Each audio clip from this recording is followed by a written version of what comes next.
माझा एक ढाबा होता जो एका हायवेला लागूनच होता. प्रवासी आणि ट्रकवाले उशिरापर्यंत माझ्या ढाब्यावर थांबत असत, जेवण करायचे आणि मग पुढे निघून जायचं. एक दिवस एक तरुण आपल्या वृद्ध आईला दुचाकीवरून घेऊन माझ्या ढाब्यावर आला आणि म्हणाला की गाडीचा पंक्चर करून येतो. सकाळपासून संध्याकाळ झाली. ती वृद्ध आई सतत रडत होती. तिच्या मुलाची वाट बघत होती, पण तो परतलाच नाही. अखेर मी तिला माझ्या घरी नेलं. माझ्या वडिलांनी तिला पाहिलं आणि धावत जाऊन तिला मिठी मारली. मी चकित झालो. आधी मी रागाने वडिलांना तिच्यापासून दूर करणार होतो, पण जे ऐकलं त्याने मी सुन्न झालो. आजचा दिवस इतर दिवसांप्रमाणेच होता. सकाळी 9 वाजता मी माझा ढाबा उघडला होता. रात्रीपासून थांबलेले काही प्रवासी आत होते आणि नवीन लोकांची रांग बाहेर लागली होती. माझा ढाबा मुख्य रस्त्यालगतच होता, त्यामुळे तिथे कायम गर्दी असायची. मी दरवाजा उघडताच एक कार थांबली, ज्यात एक संपूर्ण कुटुंब बसलेलं होतं. ते सगळे उतरून आत आले आणि माझ्या कर्मचाऱ्यांनी त्यांना व्यवस्थित बसवलं. पण मी आज बाहेरच बसलो. का माहीत नाही, पण सकाळपासूनच मनात एक विचित्र बेचैनी होती. सकाळी मी खूप रडलोही होतो. का रडलो हे मलाही कळत नव्हतं. अश्रू थांबतच नव्हते, त्यामुळे मन विचित्र अवस्थेत होतं. आज मी काउंटरवर बसलो नाही. मी तिथे माझ्या विश्वासू कर्मचाऱ्याला बसवलं. थोड्याच वेळात एक दुचाकी माझ्या जवळ येऊन थांबली. काही बोलण्याआधीच त्या तरुणाने आपल्या आईला माझ्या शेजारी बसवलं आणि म्हणाला, भाऊसाहेब, मी गाडीचं फक्त पंक्चर करून येतो, जरा आईला पहा. असं पाहून तो दुचाकी चालवत दुसऱ्या दिशेने गेला. मी आश्चर्याने त्याच्या गाडीच्या टायरकडे पाहिलं. हवा थोडी कमी वाटत होती, पण टायर व्यवस्थित होते. कारण माझ्याकडे अनेक ट्रक येत होते, त्यामुळे मला गाड्यांचा अनुभव होता.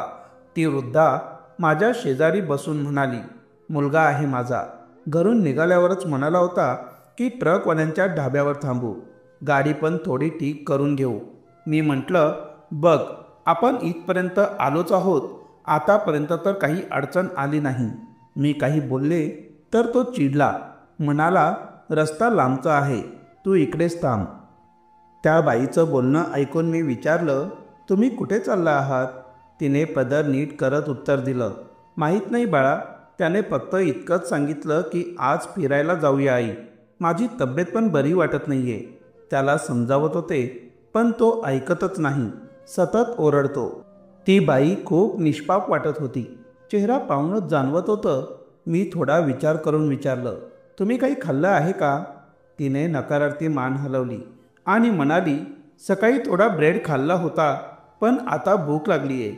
मुलगा म्हणाला होता की एखाद्या डाब्यावर काही खाऊ घालीन. कदाचित गाडीचं काम होऊन परत आला की इथेच काही खाईन. मी मान हलवली आणि शांत बसलो.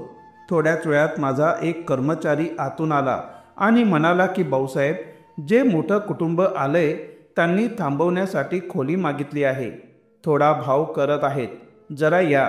मी मान हलवली आणि त्या वृद्धेकडे पाहून म्हटलं, आई, तुम्ही इथेच बसा, मी लगेच येतो, कुठे जाऊ नका. ती पटकन हात उंचावून म्हणाली, हो हो बाळा. मी कुठे जाणार? माझ्या मुलाची वाट बघायची आहे मला इथेच. जर इकडे तिकडे गेले तर पुन्हा तो ओरडेल. तिचं बोलणं ऐकून मी मान हलवली आणि आत गेलो. मला असे तरुण अजिबात आवडत नाहीत, जे आपल्या आईवर चिडतात. मी लहानपणीच माझ्या आईला गमावलं होतं. आई गमावण्याचं दुःख किती खोल आणि एकटं असतं हे मलाच माहीत आहे. घरचं जेवण तर मला कधी नशिबातच नव्हतं.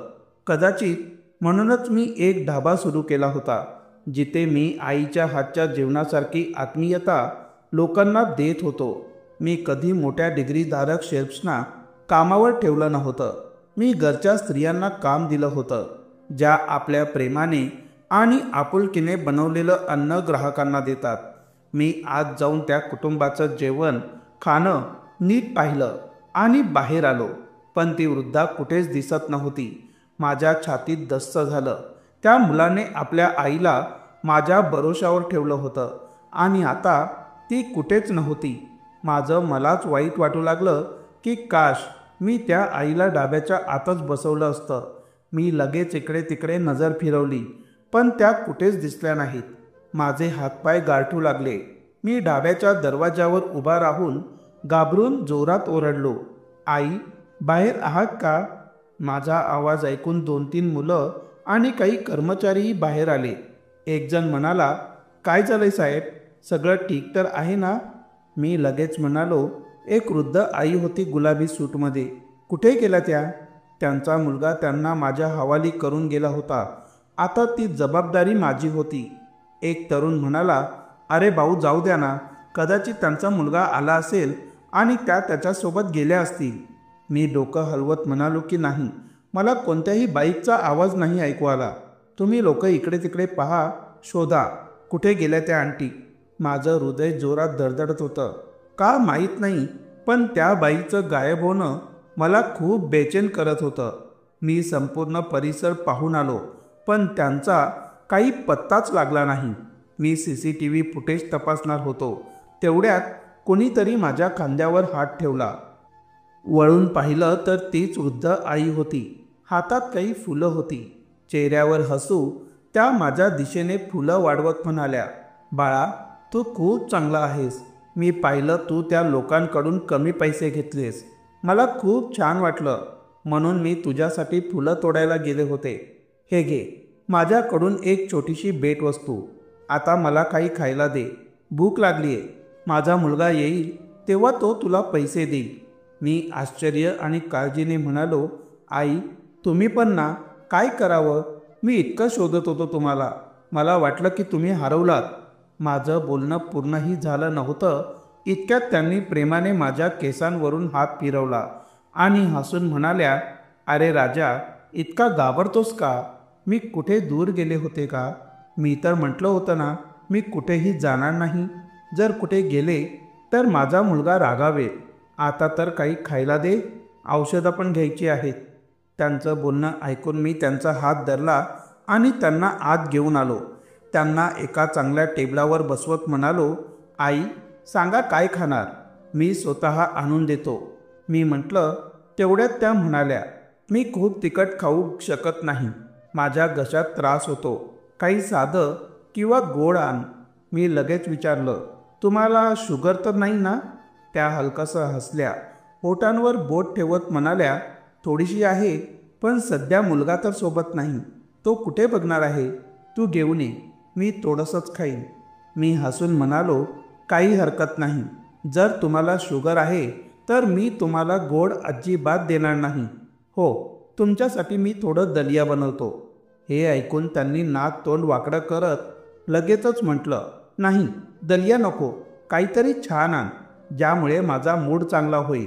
हो, पण मिरची कमी पाहिजे, मला तिखट खायचं नाही आहे. मी त्यांच्याकडे लक्षपूर्वक पाहिलं. का कुणास ठाऊक, पण त्यांच्या शब्दात एक प्रकारची ओळखीची झलक वाटत होती. मी डोकं हलवत काउंटरकडे गेलो आणि लगेच एका कर्मचाऱ्याला उकडलेला साधा भात तयार करायला सांगितले, जेणेकरून त्या बाई आरामात काहीतरी खाऊ शकतील. त्या अजूनही माझ्याकडेच पाहत होत्या. मी हलकसं हसलो तर त्यांनीही हसत नजर खाली झुकवली. का कुणास ठाऊक, पण त्यांच्याजवळ बसून मला एक विचित्रसा आपलेपणा आणि शिकवण वाटत होती, जसं मी त्यांना आधी कधीतरी भेटलो होतो. मी भिंतीवरच्या घड्याळाकडे पाहिलं. वेळ खूप झाला होता. त्यांचा मुलगा आता तरी यायला हवा होता. माझ्या दुकानापासून पंचरचं दुकान काही फार दूर नव्हतं. मग त्याला इतका वेळ का लागतोय? हेच विचार मला अस्वस्थ करत होते. काही विचार करून मी पुन्हा त्या आईजवळ जाऊन बसलो आणि विचारलं, तुमच्याकडे मोबाईल फोन आहे का? त्यांनी हाताने नाही असं सांगितलं आणि मग मला जवळ बोलावलं. मी थोडा झुकून त्यांच्या जवळ गेलो तर त्यांनी हळू आवाजात सांगितलं की, बाळा, मी माझ्या मुलाला म्हणाले होते की मला एक मोबाईल फोन घेऊन दे, पण तो ऐकतच नाही. म्हणतो, आई, आता तुझं वय झालंय, तुला याची काय गरज आहे? मी लगेचच म्हणालो, या वयात तर मोबाईल असणं अधिक गरजेचं आहे. तुम्ही हरवलात तर काय होईल? त्या हळूच म्हणाल्या, तेच तर झालं होतं एकदा. मी खरंच हरवले होते. खूप त्रासाने घरी पोहोचले. मुलाला काही कल्पना पण नव्हती. तो घरी गाणी ऐकत बसला होता. मी जेव्हा घरी पोहोचले तेव्हा तो माझ्यावरच रागावला. म्हणाला, कुठे गेली होतीस? मी म्हणाले, बाळा, मला एक मोबाईल फोन घेऊन दे, म्हणजे मला त्रास होणार नाही. पण तो रागाने म्हणाला, माझ्याकडे इतके फालतू पैसे नाही आहेत की तुझ्यावर खर्च करू. पण तूच सांग, त्या दिवशी जर मी लोकांना विचारून विचारून घरी पोचले नसते तर काय झालं असतं? कदाचित मी रस्त्यांवरच फिरत राहिले असते किंवा भीक मागत बसले असते. त्यांचं हे बोलणं ऐकून मी हळूच मान हलवली आणि विचारलं, जर काही अडचण असेल तर मला सांगा. तुम्हाला पैशांची गरज आहे का? तुमचा मुलगा काय काम करतो? ती हळूच हसली आणि डोकं नकारार्थी हलवत म्हणाली, अरे नाही बाळा, मी नाही घेऊ शकत. मी ब्राह्मण कन्या आहे. आम्ही ब्राह्मण लोक पैसे घेत नाहीत, फक्त देतो. त्या बाईचं बोलणं का कुणास ठाऊक, पण माझ्या मनाला भिडलं. मी सुद्धा एक ब्राह्मणच होतो. मी कधीच कोणासमोर हात पसरवले नव्हते. उलट इतरांची मदत करायचं हेच मी आयुष्यभर केलं. मला तर हेही माहीत नव्हतं की ब्राह्मण लोक देणारे असतात, घेणारे नाहीत. मी मान हलवली आणि त्या स्त्रीकडे पाहत म्हणालो, ठीक आहे आई, मी जेवण पाठवतो. तुम्ही जेवा आणि इथेच बसा, कुठेही जाऊ नका. मला काही महत्त्वाचं काम पूर्ण करायचं आहे. मग मी पुन्हा तुमच्याकडे येतो.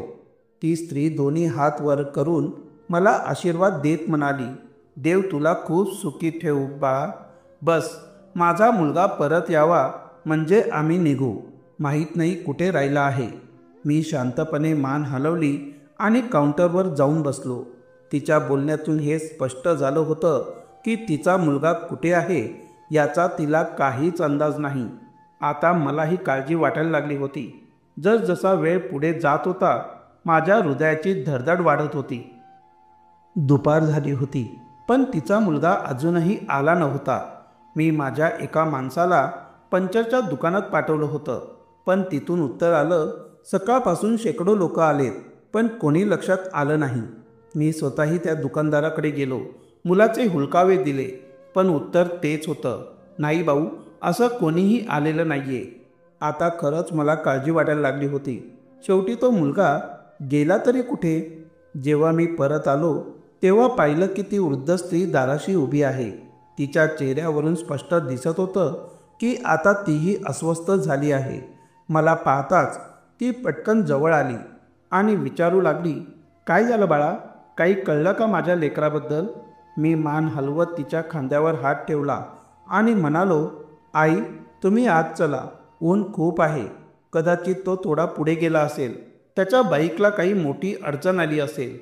ती म्हणाली की नाही बाळा, एवढं काही नव्हतं. तो तर फक्त हवा भरायचं म्हणत होता आणि काही छोटे मोठे काम होते. यात एवढा वेळ लागत नाही. तिच्या आवाजातील ती वाढती काळजी पाहून माझीही अस्वस्थता वाढू लागली. मी तिला आत बोलावलं आणि माझ्या एका मुलामार्फत एका खोलीत विश्रांतीसाठी पाठवलं, जेणेकरून ती थोडा वेळ आराम करू शकेल. वेळ हळूहळू पुढे सरकत होता. संध्याकाळचा अंधार पसरू लागला होता. ती बाई 2-3 वेळा खाली आली होती. एकदा तर ती रडत रडत आली. तिला पाहताच माझं काळीज दडपलं गेलं आणि मी पटकन काउंटरमधून बाहेर पडलो. तिच्या डोळ्यातून अश्रू वाहत होते. ती म्हणाली, माझा मुलगा आला का?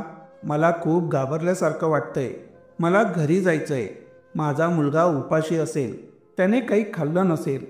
तिची आईची ममता आणि काळजी पाहून मला त्या मुलावर खूप राग आला. कोणी एवढा बेफिकीर कसा असू शकतो का? जर विसरलंही असेल तरी सकाळपासून आतापर्यंतचा वेळ काय कमी आहे? माझ्या रागाने पारा फारच खराब होऊ लागला होता आणि ती बाई सातत्याने रडत होती. मी तिला पकडून खुर्चीवर बसवलं आणि थंड पाणी मागवलं. पाण्याची बाटली तिच्या दिशेने देत म्हणालो, आई, अशा प्रकारे रडून काही होणार नाही. मी काहीतरी करतो, पण तुम्ही स्वतःला सावरून ठेवा. अशा रडण्याने तुमचं आरोग्य आणखीन बिघडेल. ती म्हणाली, माझ्याकडे फक्त एकच औषधांची डोस आहे. जर सकाळपर्यंत औषध मिळालं नाही तर माझी तब्येत बिघडू लागेल.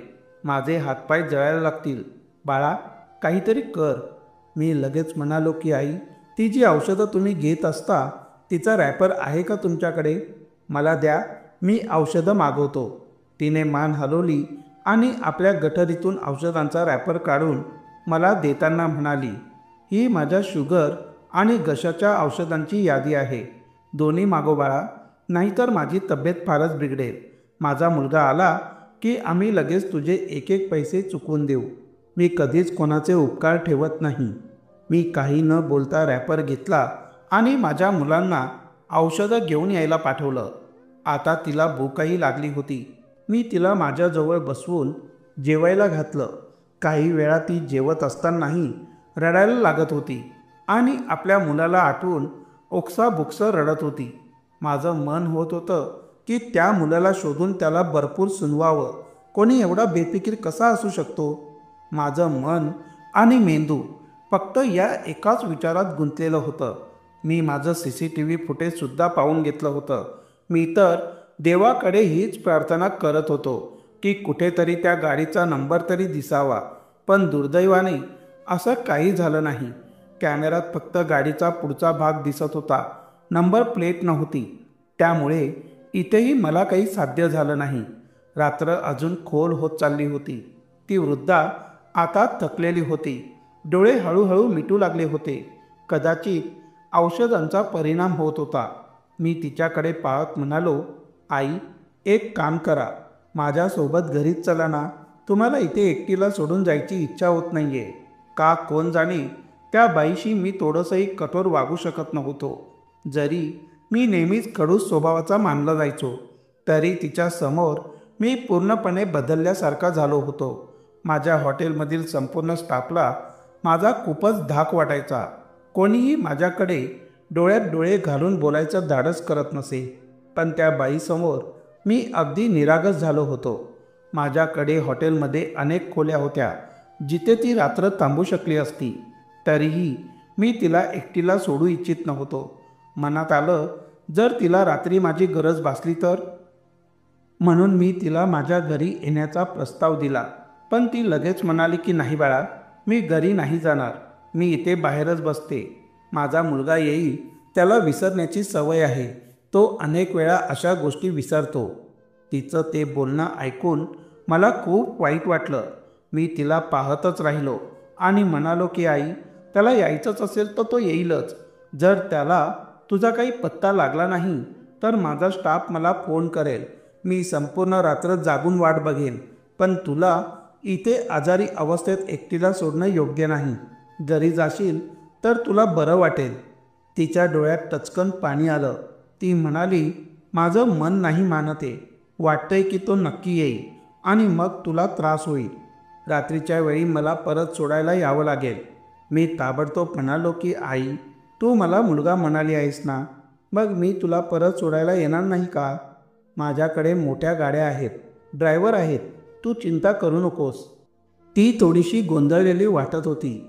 काही क्षणांनी तिने मान हलवली आणि म्हणाली, ठीक आहे, मी तुझ्यासोबत येते. बाकी जे भगवंताला मान्य असेल तेच होईल.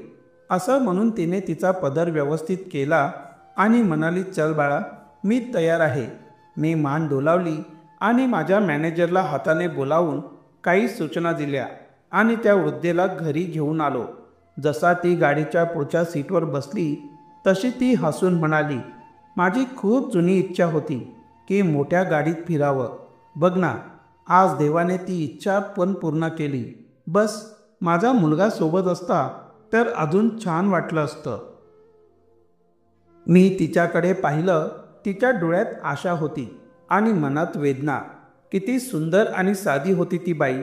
आणि आपण मुलं तिची किंमतही करत नाहीत. मला आता पूर्ण खात्री झाली होती की तो तरुण तिला मुद्दाम सोडून पळून गेला आहे. मला खूप वाईट वाटत होतं आणि तिची दया पण येत होती. आता त्या बाईचं काय होणार? त्या क्षणीच मी मनात एक निश्चय केला, जोपर्यंत मी जिवंत आहे मी तिची काळजी घेईन. देवाने काहीतरी कारणच निर्माण केलं असेल म्हणून ही बाई माझ्यापर्यंत पोहोचली. नाहीतर तो तरुण तिला दुसऱ्या कुठल्याही डाब्यावर सोडू शकला असता. मी घरी पोहोचलो. ती बाई माझा हात धरून जशी खाली उतरली, मला वाटलं मी एक चांगला माणूस होतोय. माझं घर छोटंसं होतं, पण मी मनापासून ते सजवलं होतं.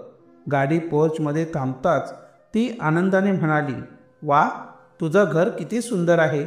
माझी खूप इच्छा होती असं घर बघायची. ड्रामामध्ये पाहिलं होतं.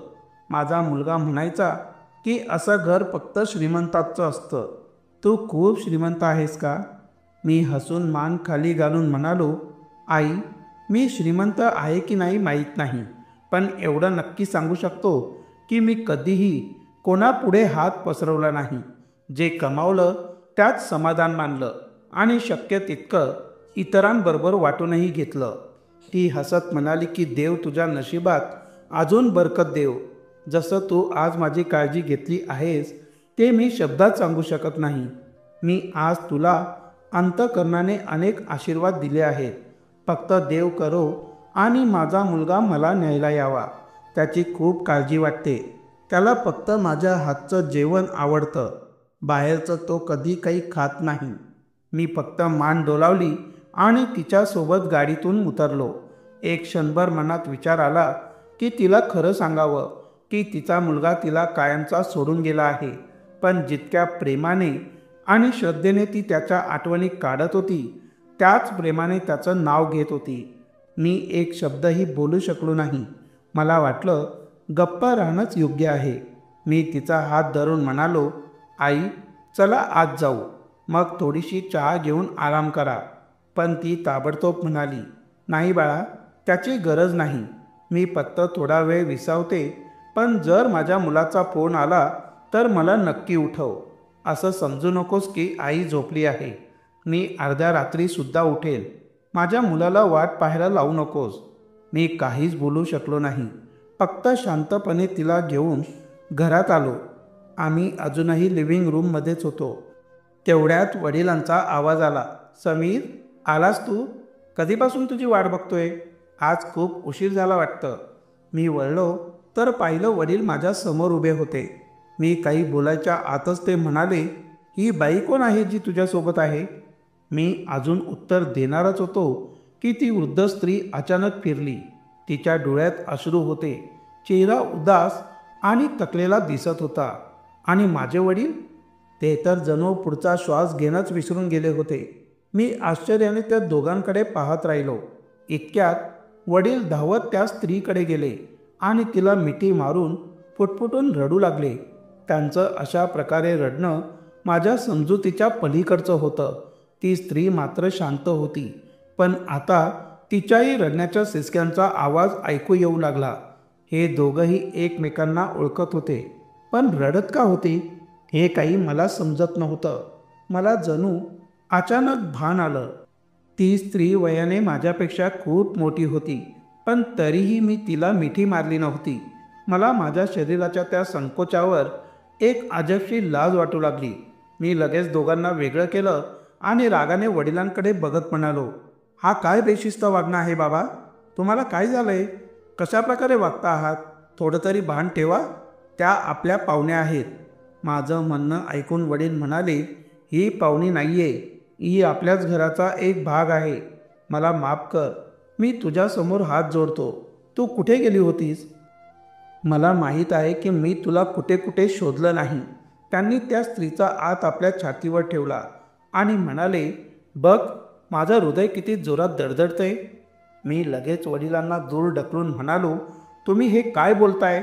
ही बाई आज माझ्या ढाब्यावर एका मुलासोबत आली होती आणि चुकून तिथे थांबली. ही आपल्या घराची सदस्य कशी असेल? तुम्हाला काही गैरसमज झाला आहे. वडिलांनी हळूच मान हलवली आणि म्हणाले, समीर, ही कोणी दुसरी नाही, हीच तुझी आई आहे, माझी पत्नी, माझी सौमित्रा. हे म्हणताना वडील जमिनीवर बसले आणि ती स्त्रीही पुढे येत म्हणाली, विनय, तू ठीक आहेस ना? मला विश्वास बसत नाही की तू जिवंत आहेस. त्यांच्या बोलण्याने मला एका मागोमाग एक धक्के बसत होते. ही स्त्री माझी आई आहे, पण मला तर लहानपणापासूनच सांगण्यात आलं होतं की माझी आई वारली आहे. मग ही जिवंत कशी असू शकते? ती स्त्री रडत म्हणाली, माफ कर, तुझ्यानंतर मी दुसरं लग्न केलं. माझा एक मुलगाही आहे. माझ्याकडून मोठी चूक झाली. पण वडील म्हणाले की नाही, यात तुझी काहीच चूक नाही. तू बरोबर केलंस, दुसरं लग्न केलं. मला कळतच नाही यात चूक बरोबर काय आहे, पण मी खूप आनंदी आहे की तू या वयात मला पुन्हा सापडलीस. बघ, माझे हात थरथरतायत. आता मी त्या दोघांच्या जवळ बसलो आणि वडिलांकडे पाहत म्हणालो की तुम्ही दोघं काय बोलताय? मला पण सांगा. तुम्ही तर म्हणत होतात की आई आता या जगात नाही. यावर ते ताबडतोब म्हणाले की मला वाटलं होतं की तुझी आई मरण पावली असेल, पण माझं मन नेहमीच म्हणायचं की ती जिवंत आहे. खरं तर मी आणि तुझी आई, तुला माहीत आहे, आपण दोघंही बॉम्बस्फोटात हरवलो होतो. ती कुठे गेली आणि मी कुठे पोहोचलो मलाच काही कळलं नाही. माझ्या मित्रांनी मला वाचवलं, पण मी तुझ्या आईला शोधत राहिलो. ती सापडलीच नाही. मला वाटलं की तीही गेली आणि तिचं शरीरही त्या अपघातात नष्ट झालं असेल. म्हणून मी समजून घेतलं की ती आता जिवंत नाही आहे आणि तिच्या आठवणींसोबतच जगण्याचा निर्णय घेतला. मी पुन्हा कधीही लग्न केलं नाही, कारण वाटायचं की मी तिला गमावलंय. यावर ती स्त्री लगेच म्हणाली, माझंही असंच झालं. मला वाटलं की माझे पती आता या जगात नाहीत, म्हणून ज्याने माझा जीव वाचवला त्याच्याशीच मी लग्न केलं. हे सगळं अनावधानाने घडलं. मी ईश्वराला साक्ष मानून सांगते की मला जराही कल्पना नव्हती की माझे पहिले पती जिवंत आहेत. यावेळेस माझ्या डोळ्यातून अश्रू वाहू लागले. निसर्ग असंही करू शकतो का? मी कधी स्वप्नातही विचार केला नव्हता. मला लहानपणापासूनच आईच्या मायेची, ममतेची खूपच उणीव भासली होती. जीवनात खूप संघर्ष केले. आज त्या मला भेटल्या आणि माझे अश्रू थांबत नव्हते. मी त्यांना माझ्या छातीशी घट्ट कवटाळलं आणि खूप वेळ त्यांच्या खांद्यावर डोकं ठेवून रडत राहिलो. त्या मला पुन्हा पुन्हा प्रेमाने चुमत होत्या आणि एकच वाक्य म्हणत होत्या, समीर, मी तुला खूप मिस करत होते. तुला माहिती आहे, जेव्हा माझा दुसरा मुलगा झाला तेव्हाही मला इतकं समाधान मिळालं नाही. मी फक्त हाच विचार करत राहिले की माझा पहिला मुलगा कसा असेल. आज तुला जिवंत आणि सुरक्षित पाहून मला माझ्या देवावर विश्वास बसला आहे की तो काहीही करू शकतो. मी त्यांना मोठ्या प्रेमाने मिठी मारली. जेव्हा मी वकिलांना 2 लग्नाविषयी विचारलं होतं तेव्हा त्यांनी स्पष्ट सांगितलं की जर दुसरं लग्न अज्ञानात झालं असेल तर ते अवैध मानलं जातं, पण जर कोणी खऱ्या मनाने पश्चाताप करत असेल तर देव त्याला क्षमा करू शकतो. कारण तुझ्या वडिलांशी त्यांचं पहिलं लग्न कधीच संपलं नव्हतं. जोपर्यंत पहिलं लग्न वैध आहे तोपर्यंत दुसरं लग्न मान्यच होऊ शकत नाही. मी माझ्या आईवर अजिबात रागावलेलो नव्हतो आणि वडिलांवरही नाही, कारण ते दोघंही निरागस होते. त्यांनी तेच मार्ग स्वीकारले जे त्यांना त्या क्षणी योग्य वाटले. आम्ही तर देवाचे आभार मानले की चूक झाली खरी, पण ती जाणून बुजून नव्हती. त्यांना हे माहीतच नव्हतं की काय पाप आहे आणि काय नाही. मी त्यांना माझ्या घरात राणीसारखा सन्मान दिला. माझ्या लहान भावालाही शोधून काढलं आणि त्याला घरी बोलावून 2 चपराकही मारल्या. मी म्हणालो, तू किती स्वार्थी निघालास. तुला तर लाज वाटली पाहिजे. जी स्त्री लहानपणापासून तुला कुशीत घेऊन वाढवत होती तिलाच एकटीला सोडून निघून गेलास. तो रडतच म्हणाला की माझ्याकडे स्वतःसाठी खाण्यालाही पैसे नव्हते. मी तिला कसं सांभाळणार. म्हणूनच मी ठरवलं की ती जर माझ्या डोळ्यांसमोरच नसेल तर मला दुःखही होणार नाही. याच कारणांमुळे मी तिला सोडून निघून गेलो, पण मी त्यालाही माफ केलं. इतक्या वर्षांनंतर माझी आई मला मिळाली होती. गरज पडली असती तर मी तिच्यासाठी माझं प्राणसुद्धा दिलं असतं. जेव्हा मी देवाच्या लीला आणि करिश्माविषयी विचार करतो तेव्हा माझेही डोळे पाणावतात. मी जितकं त्यांचे आभार मानतो तितकं कमीच आहे. तर मित्रांनो, ही होती आजची गोष्ट. या गोष्टीबद्दल तुमचं मत काय आहे ते नक्की कमेंट बॉक्समध्ये सांगा. तुम्हाला ही गोष्ट आवडली असेल तर व्हिडिओला लाईक करा आणि आमच्या चॅनलला सबस्क्राईब करा आणि बेल आयकॉनवर क्लिक करून ते ऑलवर सेट करा, जेणेकरून तुम्हाला नवीन व्हिडिओची सूचना तात्काळ मिळेल. धन्यवाद.